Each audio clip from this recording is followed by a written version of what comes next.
Hello everybody, and welcome back to another video. In today's video, we'll be taking a look at the generic ballot polling ahead of the 2026 midterms, and I'll be talking about a recent trend I've noticed, which is, of course, that Democrats appear to be gaining a little bit of momentum. Now, before I get into today's video, please like this video, subscribe to the channel if you haven't done so already. I'm posting content like this at least 3 or 4 times a week, and doing my best to keep you all informed on the elections in a nonpartisan manner.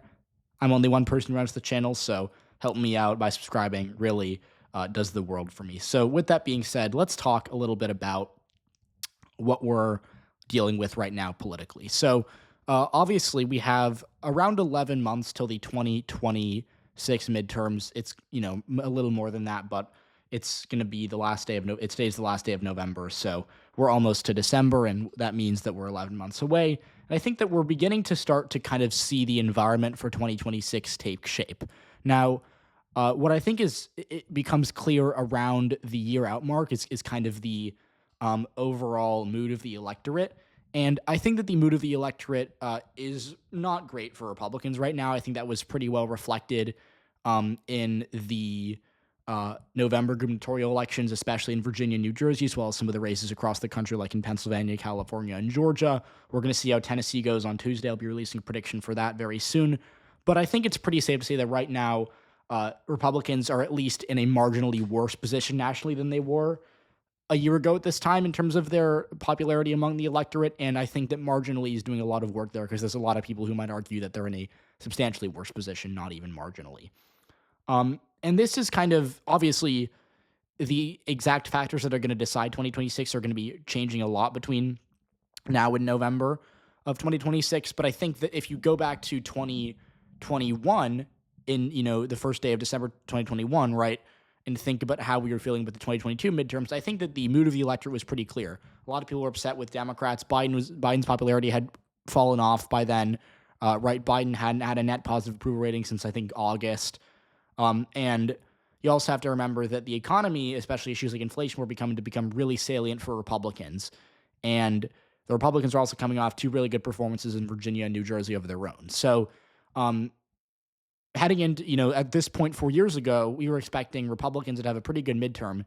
And ultimately, what changed between December of 2021 and November 2022 was that the Dobbs decision really I would say, revitalized Democratic energy and gave Democrats a better, a better opening with swing voters. But still, even with Dobbs and even with, I would say, a pretty bad slate of Republican candidates in terms of electability, Republicans still got some victories in the 2022 midterms. They still flipped the House. So often the dynamics that are going to play a role in the upcoming midterm elections are clear a year out.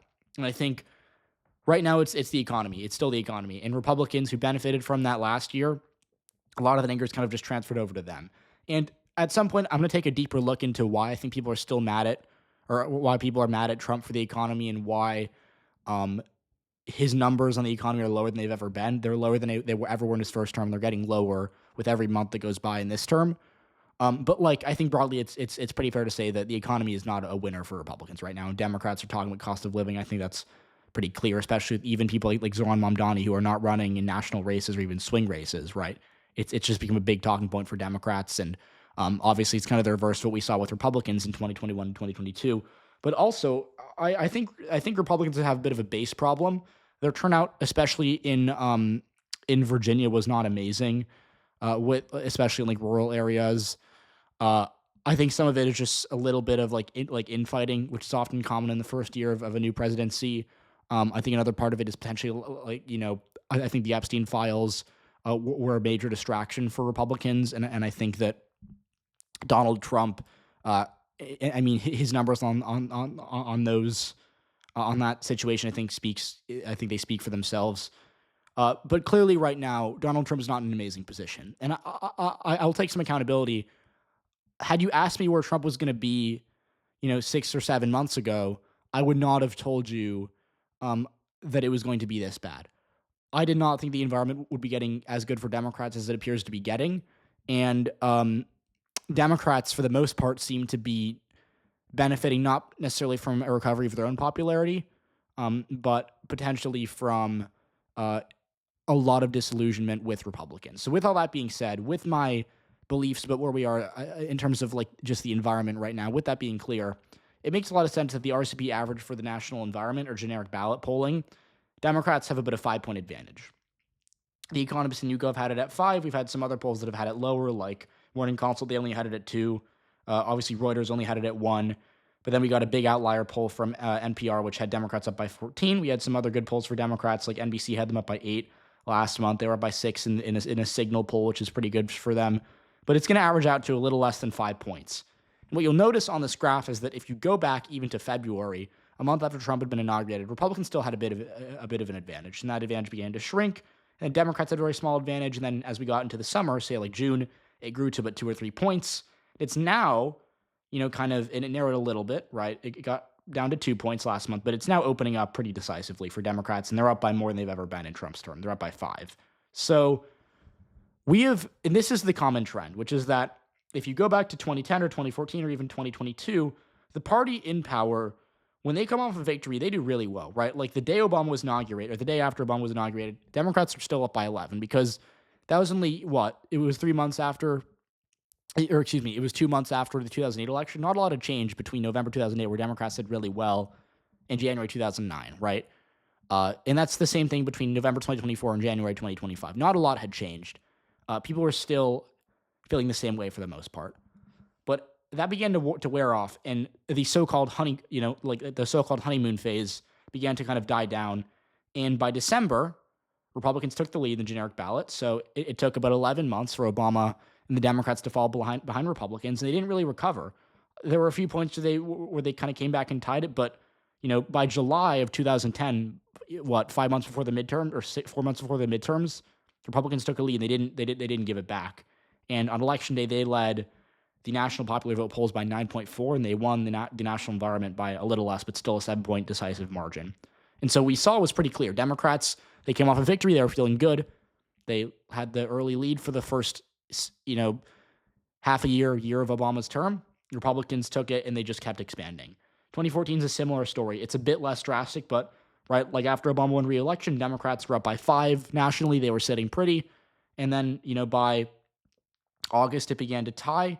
We had the government shutdown in 2013, which did actually, I think Democrats benefited a little bit from that. So we saw Democrats kind of rebound. They led by as much as 7. But after the new year, right, especially November, December, it came really close. And then, we saw the new year, it really began to fluctuate. And obviously Democrats fought. I think Democrats maybe had a bit stronger of an argument in 2014 they did in 2010, which is why it was a lot closer. But after Labor Day, it was almost like just the second Labor Day hit, people tuned in. Republicans went from being even to slightly down to taking a lead of 2.5 points. And by the way, at a couple points, they led by 4. They led by 2.5 on election day, and they won the popular vote by 6. So that year, the polls actually underestimated Republicans by a good amount. And then if you go to 2022, it's similar. Obviously, the Dobbs decision complicated things, but initially, right, this doesn't start when Biden first was inaugurated, but in November, it was pretty close. After December rolled around, Republicans took a lead. They maintained it pretty solidly. We had the Dobbs decision in around June.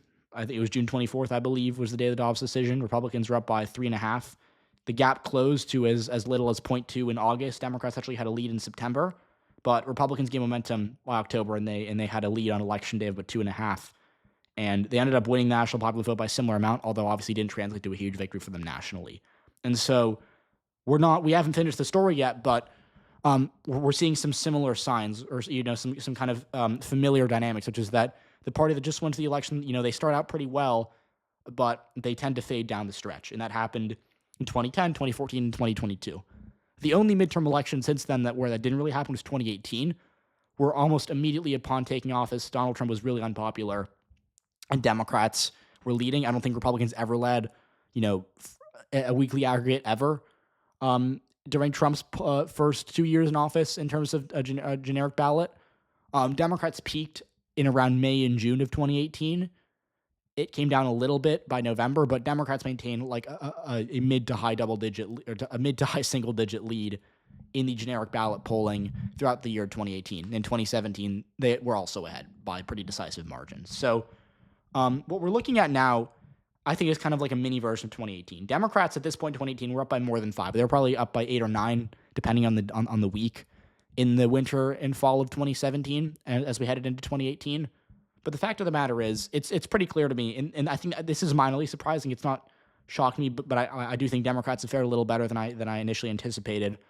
But Democrats have begun to kind of build a healthy lead here, and we've seen it in most polls. We haven't gotten a Republican generic ballot lead in a couple weeks, and it's been pretty few and far between. And in general, what I think we're dealing with is an environment that, like I said at the beginning of the video, is leaning Democratic. And that's despite the fact that I think Democrats are still not very popular right now. Again, if you think back to February and March of 2025, earlier this year, we had polls that suggested the Democratic Party was as unpopular as it had ever been. It was approval ratings were in the high 20s, low 30s. So Democrats, they haven't necessarily regained the popularity they had maybe 5 years ago with the American electorate, but they do seem to be meaningfully winning over independent voters away from Republicans in a way they weren't doing 9 months ago, at least in the polls. And, to be fair, that did translate in the elections earlier this month. So this is a common trend. This isn't, this is definitely historically what kind of happens where the party out of power, they build momentum. And in 2010 and 2014, it was a pretty clear story where the party just kept building momentum. And 2010 is the best example, almost linearly. I mean, maybe not linearly, but I think it's pretty clear what happened here was the Democrats lost momentum, Republicans gained it by election day. Republicans were peaking, and they ended up winning on election day. 2014, it was after Labor Day. It was a little more delayed, but they still kind of, the Republicans really surged after Labor Day.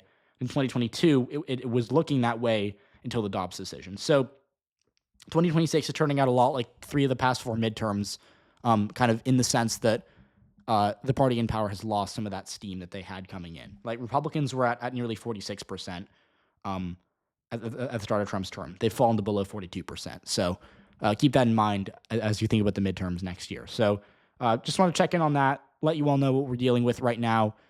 Stay tuned for my Tennessee prediction coming out on Tuesday morning. We've got a lot to cover there. It's going to be a fascinating race to watch. So thanks so much, and I'll see you all next time.